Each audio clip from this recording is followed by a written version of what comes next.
فرشتوں کے ساتھ اس کی ملاقات ہوتی ہے۔ تو حضرت ابو ہریرہ کی حدیث ہے کہ جب بندہ نماز جمعہ کے لیے آتا ہے، جو شخص پہلی ساعت کے اندر آتا ہے، یعنی ابتدائی وقت کے اندر آتا ہے، تو فرشتے رجسٹر لے کے مسجد کے دروازے پہ کھڑے ہو جاتے ہیں اور اس بندے کا نام نوٹ کرتے ہیں، رجسٹر کے اندر لکھتے ہیں۔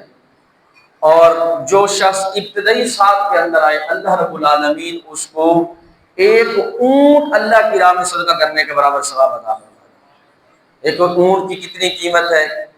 اللہ اتنا بڑا ثواب اس کو عطا فرمائے گا۔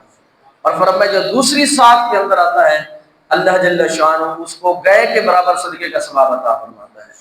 فرمایا جو تیسری ساعت کے اندر آتا ہے، اللہ رب العالمین اس کو ایک بکری، ایک مینڈھا جو سینگوں والا مینڈھا ہے، اس کے برابر صدقے کا ثواب عطا فرماتا ہے۔ فرمایا جو چوتھی ساعت کے اندر آتا ہے، اللہ رب العالمین اس کو ایک مرغی کو صدقہ کرنے کے برابر ثواب عطا فرماتا ہے۔ اور فرمایا جو آخری ساعت کے اندر آتا ہے، اللہ ایک انڈے کے برابر صدقے کا ثواب عطا فرماتا ہے۔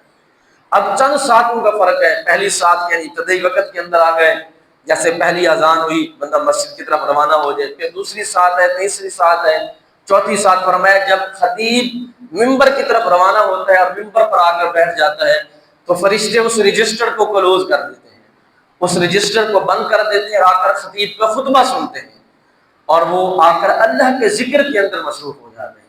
تو کتنی خوش نصیبی ہے کہ اگر انسان جمعے والے دن بابرکت دن کے اندر اٹھ کر جلدی آئے اور اللہ کا ذکر کرے، اللہ کی یاد، اور پھر جو کچھ بیان ہوتا ہے، واعظ و نصیحت ہوتی ہے، ذکر کی برکتیں ہیں، جو چیزیں بھی خیر کی چیزیں ہوتی ہیں، ممبر و محراب سے ہمیشہ خیر ہی پھیلتا ہے، وہ بندہ سنتا ہے تو انسان کا ایمان جو ہے وہ روشن و منور ہو جاتا ہے، دل کو سکون ملتا ہے، فرحت ملتی ہے، فرشتوں کے ساتھ اس کی ملاقات ہوتی ہے۔ تو مفسرین نے کہا فرشتوں کی ملاقات کا ذریعہ یہ ہے کہ بندہ اگر وقت کے ساتھ آئے اور پھر پورے اطمینان کے ساتھ جمعہ پڑھے،